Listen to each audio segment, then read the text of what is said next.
नमस्कार, आप देख रहे हैं रियल एक्सप्रेस। देश दुनिया की बड़ी खबरों में आपका स्वागत है। मैं चित्रा। आज के मुख्य समाचारों में बात करेंगे, लेकिन मुख्य समाचार की ओर बढ़ने से पहले एक नजर सुर्खियों पर। वोटिंग के बीच फिर निशाने पर ईवीएम, कहीं हुई खराब तो कहीं मिला बीजेपी का चेक। एलजी को इतना डर था तो मैं न लड़ती चुनाव, अनंतनाग में वोटिंग के बीच बोली महबूबा मुफ्ती। गलत बूथ पर वोट डालने पहुंच गए थे जयशंकर, 20 मिनट तक लाइन में खड़े रहे। बॉर्डर सेफ रहेंगे तो देश प्रगति करेगा, एनएसए डोभाल ने सीएपीएफ के बीच तालमेल का दिया सुझाव। पापा का जिक्र खास तौर पर जरूरी। आईपीएल 2024 के फाइनल में एसआरएच के पहुंचने के बाद अभिषेक शर्मा ने ऐसा क्यों कहा। ये तो थी सुर्खियां। अब चलते हैं बड़ी खबरों की ओर। लोकसभा चुनाव के छठे चरण में राजधानी दिल्ली से लेकर पश्चिम बंगाल, जम्मू कश्मीर की अनंतनाग, राजौरी, उड़ीसा की पूरी सीट पर वोटिंग के बीच ईवीएम खराब होने की जानकारी सामने आई है।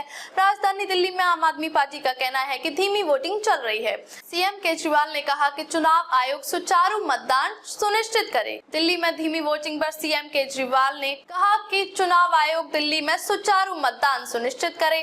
आम आदमी पार्टी की नेता आतिशी ने कहा कि दिल्ली के कुछ इलाके में धीमी वोटिंग हो रही है। चांदनी चौक का दिल्ली गेट इलाका मुस्लिम बहुल इलाका है।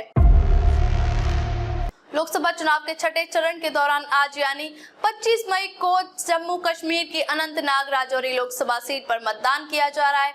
इस दौरान पीपल्स डेमोक्रेटिक पार्टी की सदर महबूबा मुफ्ती ने कहा कि पीडीपी के लोगों को बिना किसी वजह के थानों में बंद किया जा रहा है। उन्होंने कहा कि पीडीपी के एजेंट्स को थाने में बंद किया जा रहा है। साथ ही उन्होंने कहा कि कई जगहों पर ईवीएम की शिकायत है। महबूबा मुफ्ती ने आरोप लगाते हुए कहा कि अनंतनाग के हर जिले में हमारे लोग बंद हैं। कई जगह मशीन खराब की गई है। अनंतनाग राजौरी सीट से उम्मीदवार महबूबा मुफ्ती ने राज्यपाल पर निशाना साधते हुए कहा कि महबूबा मुफ्ती के डर से इतना डरते थे तो एलजी साहब बताते मैं चुनाव ही नहीं लड़ती। वोट डालने से पहले विदेश मंत्री एस जयशंकर अपनी पत्नी के साथ तुगलक लेन के अचल आदर्श विद्यालय बूथ पर वोट देने पहुंच गए थे, जहां उनका मतदाता सूची में नाम नहीं था। बाद में पता चला कि वो गलत बूथ पर पहुंच गए थे। उनका नाम शाहजहां रोड आदर्श विद्यालय में था, जहां उन्होंने फिर वोट डाला। लोकसभा चुनाव के चलते आज 8 राज्यों की 58 सीटों पर मतदान हो रहा है। इसी बीच दिल्ली में देश के विदेश मंत्री एस जयशंकर वोट डालने गलत बूथ पर पहुंच गए थे, जहां वो 20 मिनट तक लाइन में खड़े रहे और फिर मतदाता सूची में नाम न होने की वजह से वापस लौट गए, जिसके बाद वो फिर सही बूथ पर पहुंचे और छठे चरण के लिए मतदान किया। राष्ट्रीय सुरक्षा सलाहकार अजीत डोभाल ने शुक्रवार को सुझाव दिया कि देश के विभिन्न केंद्रीय सशस्त्र पुलिस बलों के बीच उसी तरह का तालमेल और एकजुटता होनी चाहिए जैसे कि तीनों सेनाओं के लिए मौजूदा योजना के तहत चल रहा है।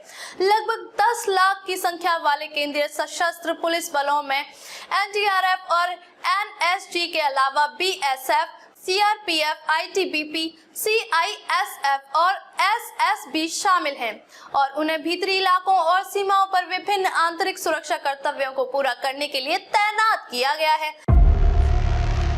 राजस्थान रॉयल्स को आईपीएल 2024 के क्वालिफायर 2 में हराकर सनराइजर्स हैदराबाद ने फाइनल का टिकट कटा लिया। सनराइजर्स हैदराबाद की इस कामयाबी के बाद अभिषेक शर्मा अपने पापा को याद करते दिखे। मैच के बाद वो ये कहते दिखे कि पापा का जिक्र यहाँ जरूरी है, उनके बिना ये मुमकिन नहीं था। सवाल है क्यों? अभिषेक ने ऐसा क्यों कहा? क्या है एसआरएच की राजस्थान रॉयल्स के खिलाफ जीत का उनके पापा से कनेक्शन? यहाँ कनेक्शन तो है एसआरएच की जीत का नहीं, बल्कि मैच में अभिषेक ने जो गेंद से असर डाला उसका। कैसे लगे समाचार कमेंट करके जरूर बताएं। वीडियो पसंद आया हो तो लाइक कीजिए। देश दुनिया की बड़ी खबर के साथ अपडेट रहने के लिए चैनल को सब्सक्राइब करें।